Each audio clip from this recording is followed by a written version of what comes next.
За өдрийн минь.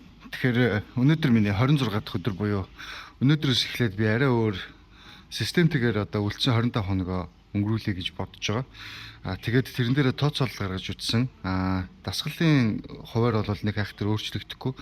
Юун дээр илүү нарийн явах вэ гэхээр хоолн дээрээ илүү нарийн явна. Ерөнхийдөө нэг 80% нь хоол, 20% нь дасгал гэх юм уу та тий. Нэг тиймэрхүү зарчимтай.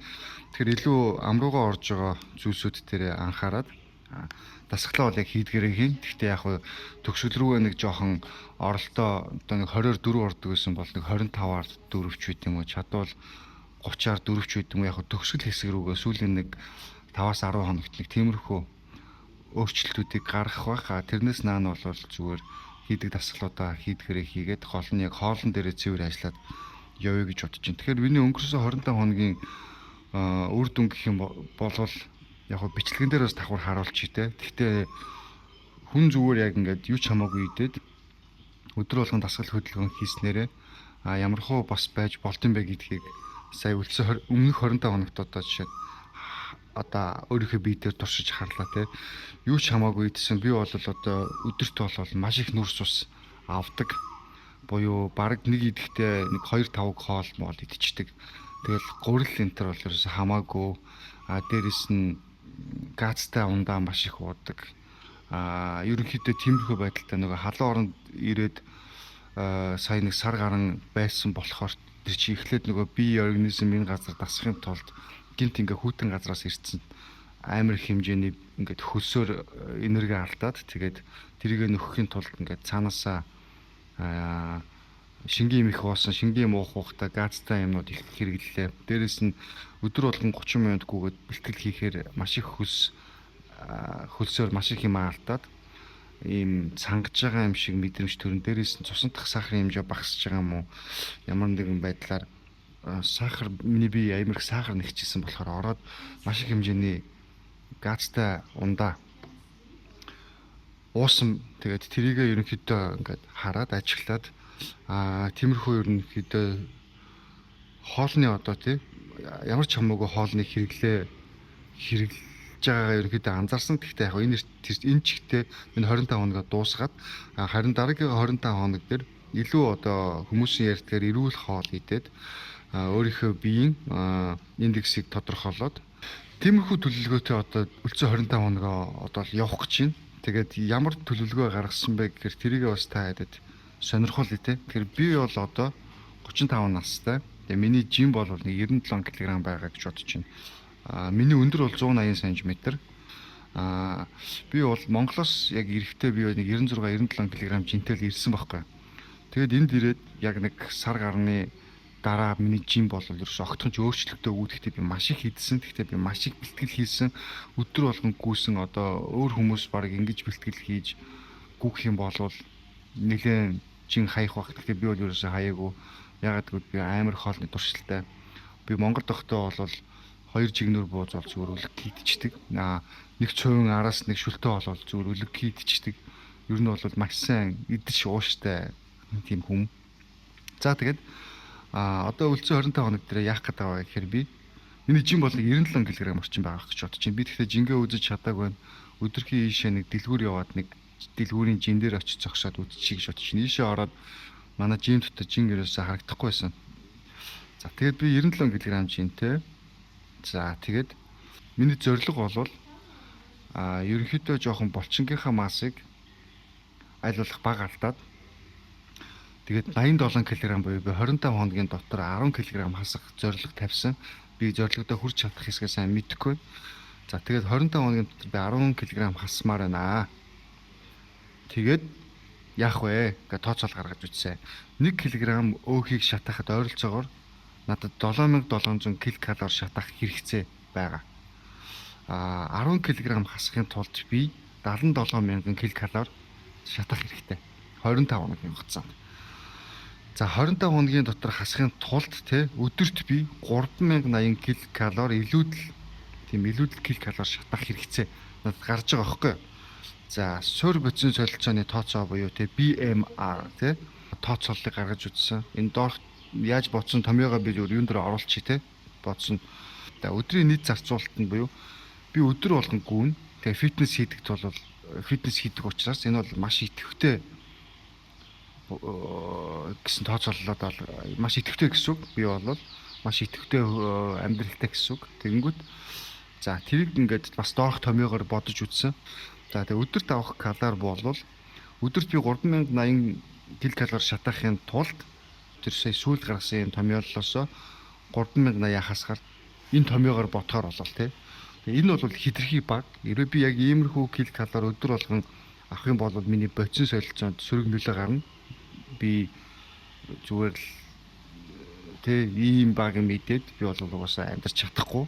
Ингээд бодис солилцоо бодоолно. Тийм болохоор бодож үзээд би нэг 1600 ккал өдөртөө авч ирсэн дээр юм байна гэсэн тооцоолол хэрэгтэй гаргасан. За тэгэд тэр тооцооллынхаа дагуу би зүгээр товчхон ярьчих. Би маш их юм дэлгэрэнгүй төлөвлөгөө гаргасан. Тэгэхээр тэрийг гэхдээ яг бичлэгэн дээрээ бас харуулж болно те. Миний өдөрт авах одоо ккал 1600 ккал өдөрт зарцуулах илчлэгээс бага те ямар ч байсан гэсэн. Тэгээд би 220-оос 230 г уураг булчингийн массыг хадгалах зорилготой. 140-оос 150 г нүрс ус энэ болохоор эрч хүчээ хадгалах зорилготой. За өөх тос 50-аас 60 г өөх тос энэ бол эрүүл өөх тос хэрэглэх хэрэгтэй. За эслэг тэ хоол боловсруулалт сайжруулах буюу одоо маш их уураг хэрэглээд эхлэхээр өтгөн хатаж эхэлдэг. Хүн дээр бийдэж чадхаа болж эхэлдэг. Энийг зохицуулах зорилготойгоор эслэг хэрэглэх хэрэгтэй. Нарийн ногоон хэрэглэх хэрэгтэй. Энийг өдөрт 25-аас 30 г тогтмол тий. Нарийн ногооч нэг ийм хөвсгөр учраас хөнгөн 25-аас 30 г гэдэг бол маш их харагдана. За тэгээ амьдын мэрдэс бодис бол нэмэлтээр яг хэрэгжилж болно. Гэхдээ энд бас энийг тэр жимснээс авчий гэж бодож байгаа. Ер нь бол витамин С, D3, омега 3, магний, калий зэрэг эрдэс бодис амин дэмүүдийг би авах шаардлагатай. Гэхдээ эднийг ямар жимсэнд аль нь илүү их агуулгаддаг юм байна. Тэгэхээр тэр жимсийг бас өдөрт их биш бага хэмжээгээр идэж бас амин дэмээ нөхөх нэ тий. Тэгэхээр за давс буюу натрийг би өдөрт нэг 2 г орчмыг аавна гэж бодож байгаа. Давс ямар үүрэгтэй вэ гэхээр усны балансыг хадгалах. Одоо давс чинь хүний биеийн доторх усыг ингээд барьдаг те бас тэгээ усаа хэтэрхийг алдахаас сэргийлж одоо давсыг хэрэглэх хэрэгтэй. За өдөрт авах хүнсийг одоо би тодорхой жингээр нь бас ингэж ангилж гаргасан. Энэ бол дандаа түүхий жингээр шүү. Яагаад гэвэл түүхий жин босон жин хоёрын харьцаа бол мэдээж маш өөр болдог. Тийм учраас түүхий жингээр өдөрт авах хөлчлөгээ тооцоолох нь ер нь бол зөв.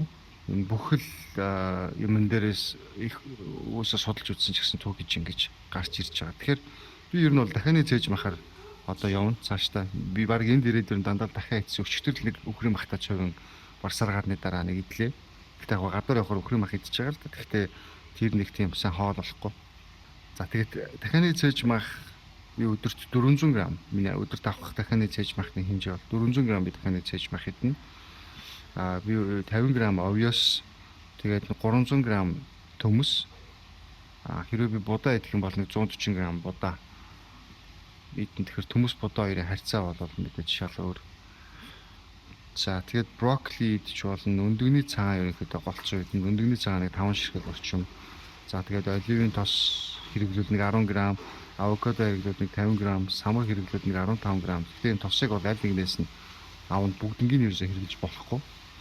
За тэгээд жимс бол тэгээ алин банан гэх мэт 150 г-ыг идэж болно. Ногоон навчтай байцаа, бууцаа, салаадны навч гэх мэт те тиймэрхүү юмнууд ингээд эдэн. Гэхдээ эдрийг бол бүхэл өдрийн турш ингээд хувааж идэнэ. Эдгээр нийтдээ нэг 1600 орчим ккал болж байгаа. За тосыг жишээ нь юунаас авч болох вэ? Бид нар өдөр тутамдаа амар их тос хэрэглэж байгаа шүү дээ. Ер нь бол биднийг тархалуулж байгаа хамгийн гол зүйлсүүдийн нэг чинь бол нүрс уснаас гадна тосны хэрэглээ. Маш их нөгөө малын гаралтай махнасаа ч юм уу бас маш их олон төрлийн тоснуудыг авч байгаа. Ургамлын тос, дээрээс нь оливын ч юм уу ингээд хоолндоо мах хоолоо хуурахтаа байнга тос хэрэглэж байгаа. Мах чинь бидний идж байгаа хоньны мах, үхрийн махнаас ч маш их тос ялгарж байгаа. Тэгэл өдөр тутамдаа идэж байгаа. Одоо зүгээр нэг хаяа самар мамар иддэг бол тэ чи бүх юм чин дотроо тосны агуулмжтай байдаг учраас хитрхи их тос болон нүүрс ус хэрэгснээс болж бид нар бол ер нь таргалж байгаа. Тосыг бол ингэж ангилсан. Оливын тос болвол би өдөрт 10 грамыг авна. Эсвэл гэдэг байгаа шүү те. Бүгднийг хэрэгжүүлэхгүй. Эсвэл би авокадо идэж болно. Тэгэх юм бол 50 грамм авокадо өдөрт идэж болно. Эсвэл би самар идэж болно. Нөгөө алмонд самар. Тэгэх юм бол би нэг 15 грамм орчим самар идэж болно. Тос. Эсвэл өндөгний шар хэрэглэж болно. Тэгэх юм бол нэг ширхэг өндөгний шар. Эдний аль нэгнээс нь тос авч болно. Саяны миний хэлсэн грамууд бүгдээрээ 55-аас 90 ккал агуулдаг тосны хэмжээнүүд. Ерөнхийдөө бол за иймэрхүү байдалтай хоолны төлөвлөгөө гаргасан. Тэгээд энийгээ бол 1600 ккал тохируулсан. Уураг бол хангалттай авна 220-оос 230 г. Нүрс ус өөх тос нь тэнцвэртэй. Зөвхөн дахианы зээж мах хэрэглэнэ. За тиймэрхүү байна. Тэгэд би бол ингэж бодож байгаа. Одоо 25 хоног юм чинь төмөс болон будааг ингээд ээлжлээд хэрэглээд ийг гэж бодож байгаа. За тэгээд би одоо ингэж өстэй. Хэрвээ би төмөс идэхээр бол 300 г төмөс идэнэ. Будаа идэхээр бол 150 г будаа идэнэ. Яагаад гэвэл 150 г түүхий будаанд чинь нэг 540 ккал буюу 120 г нүүрс ус агуулгадаад байгаа. Тэгмэд 300 г төмсөнд чинь болохоор 240 ккал буюу 57 г нүүрс ус агуулгадана. Тэгэхээр энэ төмөс будаа хоёрын чинь харьцаа нь амар зөрүүтэй. За тэгээд миний ерөнхийдөө төлөвлөгөө бол ерөнхийдөө тиймэрхүү байна. Тэгээд би бол тийм фитнесийн багш биш. Зүгээр судалгаа уншиж судалсан зүйлсээ өөрийнхөө бие дээр туршиж үзэж байгаа. Ямар нэгэн хүнээс зөвлөгөө аваагүй. Гэхдээ миний энэ төлөвлөгөө бол угаасаа хүмүүсийн юунаас зөвлөмж гэж байхгүй. Өмнө нь би бас ганц нэг багштай бас байж үтсэн л те 2018 онд. Гэхдээ тэд нар бол өөрсдийнхөө ашиг сонирхлын төлөө хүмүүсийн биеийг хитрхийг хохирох гэж явдсан шиг надад санагдсан. Эсэн шидий юм шахна энийг уучих. Тэгээд их юм бол хурдан юм өөрчлөлт гарна гэдэг. Хурдан өөрчлөлт гарснараа тэр хүмүүсийн карьерт нэлээд нөлөөлж байгаа учраас биднэрт бас тиймэрхүү гамгүй хандах надад тийм мэдрэмжүүд төрж исэн болохоор тухайн тэр багш нарыг би шууд хайж исэн. Надад одоо ч гэсэн тэр багш нар худлаа санагддаг. Facebook-аар ингээл 10 хоног тураана, тэт хоног тураана гэл. Үнэхээр үлгэрийн 70. Миний энэ барьж байгаа дэглэм ч гэсэн ерөнхийдөө жоохон хатуу дэглэм. Би 25 хоногийн дотор 10 кг хасна гэдэг бол үнэхээр чанга. Би бол өлсөх мэдрэмж их авах бах, ядрах бах.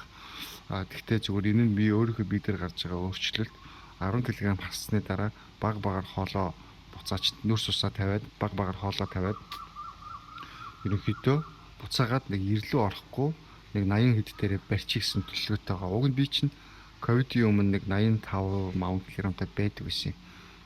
Тэгээд ковидын үеэр жоохон жин нэмээд ерөнхийдөө 95 100 орчим баг килограмм жинтэй болоод одоо буцаагаад 82-оос орж чадахгүй нэлээд удаан явсан. Тэгээд одоо буцаагаад 80 руу орох зорилго тавиад мэдээж халуун оронд амьдарч байгаа миний бие бас юм зуны одоо юм юунд дасцсан байгаа учраас энд байгаа хугацаан дээр өөрийнхөө биеийн чинь буцаагаад 80 руу оруулах тийм зорилго тавьсан. Тэгэхээр миний одоо үлдсэн 25 хоног нэлээд чанга хатуу дэглэмтэй тэгээд нэлээд үр дүн гаргах зорилготой 25 хоног байна гэж найдаж байгаа. За тэгээд одоо ямар ч байсан 1 цаг болж байна. Тэгээд бэлтгэлээ эхлэе. Тэгээд хоолны дэглэмээ өнөөдөр би нэг өглөө нэг 50 г орчим овёс идчихэд гэхдээ оливын тосонд баг зэрэг оливын тосонд шаарсан овёс идчихэд орж ирсэн. Өндөг мөндөг идээгүй хоолоо идээгүй явж байгаа. Бэлтгэлээ дуусгаад хоолоо идэ. Энэ 7 хоног буюу эхний нэг 5 хоног төмсөөр явъя гэж бодож чинь тэгээ будаар орно. За тэгээд өдөртөө нэг юмудаа сайхан хуваалцаад явчихна. Тэгээд ямар ч байсан гэсэн заримдаа нэмж ярих юм байвал бас яриад дэглэмийн хатлаар бас товчхон сайхан өдөр болгон хуваалцаад өнөөдөр юу ийдсэн яасан гэд явчих гэж бодож байна. За тэгээд тиймэрхүү ямар ч байсан гэсэн өнөөдөр бол миний цээжний өдөр хөдөлгөөн орж сайхан цээж сайхан нүдцгий. Тэгээд хоолны дэглэм эхэлсэн. Өнөөдөр маргааштай би яг хуу жоохон хүнд өмнөх өдрүүд ийдсэн хоолыг гадагшлуулах гэх мэтчлэнгийн процессыг явагдах байх. Тэгээд хоол ер нь солигдоод ирэхээр миний бие нэлээ өөрчлөлт гарч эхэлнэ, өсөж эхэлнэ, ерөнхийдөө нэмгэрж эхэлнэ, жижигхэн болж эхэлнэ, олон процессыг явагдах байх. Тэр болгон дээр өдөрт нь бас яг юу болоод байгаа талаараа бас дэлгэрэнгүй оруулаад явна. Тэгээд ямар ч үсэн гэсэн бэлтгэлээ эхэлцгээе. 30 минутгүйгээд цээж.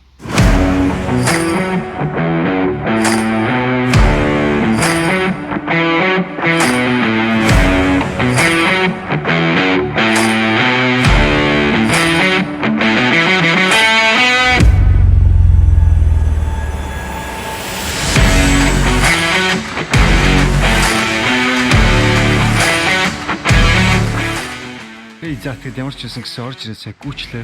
30 минут гүйчлээ. Одоо цээж өнөөдөр сайхан цээж нэгдчихнэ.